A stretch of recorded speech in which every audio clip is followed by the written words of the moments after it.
Hey, salut à tous, bienvenue dans cette nouvelle vidéo.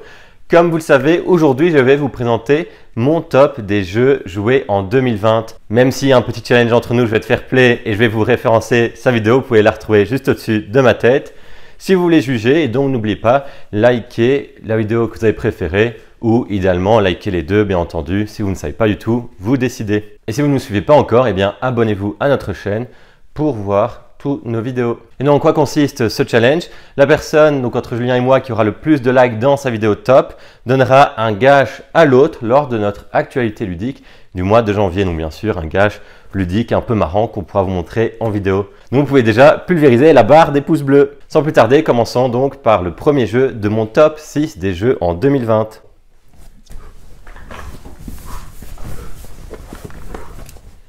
Vous l'aurez compris, le premier jeu de mon top est Trek 12. Donc pourquoi Trek 12 est dans mon top? Parce qu'il s'agit d'un excellent roll and write. Le principe est très simple. Une partie va être une expédition, qu'on va escalader une montagne. Ça sera notre feuille de score. Et on va lancer 2 dés qui seront communs à tous les joueurs. On va pouvoir leur combiner ces dés via des opérations mathématiques. On va ainsi créer des chemins décordés via des suites de nombres adjacentes sur la montagne ou alors des zones via cette fois des chiffres de même valeur adjacents toujours sur la montagne. Et là où ça va être intéressant, c'est que pour inscrire ces numéros, on va devoir faire des opérations mathématiques qui seront en quantité limitée. Il y a entre autres des additions, des soustractions, des multiplications. Et en fait, si on utilise beaucoup les additions au début, eh bien, on risque d'être bloqué à la fin parce qu'on est obligé d'utiliser une multiplication qui nous fait des numéros hyper élevés qui sont difficiles à placer. Donc, il faudra vraiment utiliser judicieusement les opérations mathématiques. Mais ce qui en fait un roll and write particulièrement intéressant, c'est le fait que les parties soient progressives, vu qu'il y a un système d'enveloppe que l'on va pouvoir débloquer, ouvrir au fur et à mesure des expéditions. Donc le matériel est vraiment de qualité. On a envie d'aller plus loin, on a envie de relever le défi toujours plus compliqué que nous imposent les montagnes à gravir. Bref, un excellent jeu. En 5e position, un jeu dont je vous ai déjà beaucoup parlé, il s'agit des voleurs d'amarante. Oui, j'en ai déjà fait une review qui s'affiche au-dessus de ma tête, vous pouvez d'ailleurs la retrouver. Et donc dans les voleurs d'amarante, on est dans un jeu de pose d'ouvriers et de draft. En fait, à chaque tour, les joueurs vont se drafter des cartes lieux qu'ils vont pouvoir poser devant eux. Et puis ensuite, via une mécanique de pose d'ouvriers, on va pouvoir placer des petits voleurs sur les différents lieux, éventuellement des autres joueurs, mais également sur un plateau de jeu pour effectuer différentes actions, pour gagner des ressources. Il y a alors plusieurs manières de gagner des points, notamment via son objectif personnel, mais aussi et surtout en revendant nos ressources aux receleurs et en les collectionnant. J'adore aussi la patte graphique de ce jeu, on est dans une ville assez sombre avec un effet de lumière super intéressant comme sur le boîtier. Bref, un jeu aux mécaniques très intéressantes et aux illustrations très belles, donc je vous le recommande vivement. En 4e position de ce top et en 4e position d'ailleurs du top de Julien, il s'agit de Top 10. Top 10 est simplement le meilleur jeu d'ambiance auquel on a joué cette année-ci. On a littéralement usé ce jeu, ça se voit aux cartes qui sont très abîmées. Ce jeu promet des barres de rire. Vous allez avoir une situation à laquelle vous allez devoir répondre selon le chiffre que vous avez reçu, donc de 1 à 10. Donc par exemple, vous promenez un chien en laisse. De 1, le petit toutou tranquille, à 10, le gros molosse méchant. Donc si j'ai 1, je ferai Kiki, Kiki, il est du top Kiki. Et si j'ai 10, je ferai plutôt Kiki, Kiki. Bref, je ne vais pas vous en dire plus puisque Julien vous en a déjà parlé et puisqu'on a déjà fait une vidéo durant notre calendrier de l'Avent que vous pouvez retrouver au-dessus de ma tête. En 3e place de mon top des jeux 2020, je mets 3 Dice. Donc 3 Dice est pour moi tout simplement le meilleur jeu roll and write de cette année, contrairement à Julien qui a mis Trek 12. Donc 3 Dice est un jeu roll and write expert. Vous allez diriger un royaume en faisant attention aux 3 différentes classes de ce royaume, à savoir les nobles qui vont gérer la partie militaire et donc la protection du royaume, les citoyens qui vont rapporter des sous mais aussi des vivres pour nourrir l'ensemble du royaume, et le clergé qui va assurer la connaissance et le savoir du royaume. Ce qui est intéressant, c'est que les différentes classes vont vraiment s'interférer les unes dans les autres. Une action prise dans une classe va impacter une autre et ça va se sentir donc via des effets de combo.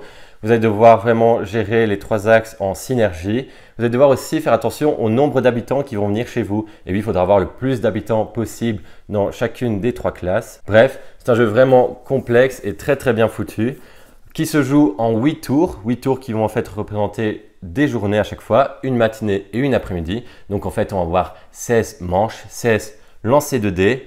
Donc 3 dice, je vous le recommande vivement. En plus, je le trouve super beau. J'aime beaucoup le style graphique très ancien qui fait un peu tapisserie du Moyen-Âge. Donc rien que pour ce jeu présent dans mon top et pas dans celui de Julien, je pense que ça vaut un beau pouce bleu. En deuxième place de ce top, Nidavellir. Et oui, encore un jeu présent dans le top de Julien, mais qui mérite pour moi une meilleure place, puisque je le mets à la seconde place. Donc Nidavellir est un jeu où vous allez recruter des guerriers nains pour former l'armée la plus redoutable, pour avoir l'honneur d'aller battre le dragon Fafnir. Le matos est sublime, vous allez avoir 3 enseignes de 3 tavernes, mais aussi une estrade pour placer le trésor royal. Ce jeu se base sur 3 mécaniques principales, le coin crafting. Au début de la partie, vous aurez 5 pièces que vous allez devoir améliorer pour que vos enchères soient de meilleure qualité. Donc la deuxième mécanique est l'enchère, vu qu'il va falloir recruter des guerriers nains dans chaque taverne. Et enfin, la troisième est la collection, vu que vous allez devoir collectionner les guerriers nains dans différentes classes pour apporter un maximum de points. Bref, encore un jeu très intelligent qui combine des mécaniques intéressantes et surtout aux illustrations que je trouve super belles, super sobres vu que tout est en noir et blanc. Je vous propose de découvrir mon jeu number 1 de cette année 2020. Il s'agit d'un jeu très lourd, et oui, c'est aussi le dilemme du roi. Et oui, vu qu'on l'a découvert en même temps, il s'agit là d'un réel coup de cœur, mais vraiment encore au-dessus des autres. C'est un jeu narratif, on n'a jamais fait de jeu narratif, donc je pense que c'est pour ça, c'est le genre que je ne connaissais pas qui m'a vraiment surpris dans le bon sens du terme. Et donc, comme Julien l'a dit, on incarne chacun une famille qui est membre du conseil du roi et qui va aider donc à diriger ce royaume. Ce royaume qui va faire face à de nombreux problèmes et donc de nombreux dilemmes à résoudre pour les membres du conseil. Et donc concrètement, vous allez avoir chacun un paravent avec les armoiries royales dessus. Et derrière, vous allez avoir des objectifs personnels, mais aussi des hauts faits qui vont en fait rapporter des points. Au début de partie, on va choisir un objectif secret et on aura aussi des objectifs publics. Bref, ce qu'il faut savoir, c'est donc qu'il y aura une réelle histoire dans ce jeu et c'est très prenant. On doit faire des choix en rapport avec les objectifs de notre famille. Mais aussi, on va tellement être pris du jeu qu'on va prendre des choix par rapport à l'histoire de notre famille sans que réellement soit utile à nos objectifs. On va ainsi débattre, on va ainsi créer des alliances et tout. Bref, on se sent vraiment comme à une vraie table d'un conseil de roi. Et donc, on va voter à chaque dilemme et on va ainsi avancer au fur et à mesure dans l'histoire. Il y a différents arcs narratifs, ça crée une sorte d'arbre. Donc, si vous jouez plusieurs fois au jeu, vous aurez peut-être une histoire totalement différente. Mais attention, si vous jouez plusieurs fois au jeu, il faut acheter plusieurs fois le jeu. Vu que, comme Julien l'a déjà expliqué aussi, on va altérer le matériel et donc il n'est pas réutilisable. Le dilemme du roi, un jeu qu'on vient de commencer mais qu'on a vraiment hâte de continuer et qui figure quand même déjà dans mon top 1 parce que ça propose vraiment une expérience de jeu inédite et sensationnelle. Voici qui conclut mon top 6 des jeux 2020. Donc n'hésitez pas à pulvériser, comme je l'ai dit, la barre des pouces bleus pour battre Julien pour remporter ce défi et lui donner un gage assez sympa. C'est tout pour aujourd'hui, donc je vous dis à la prochaine pour une nouvelle vidéo. Salut à tous. Voilà.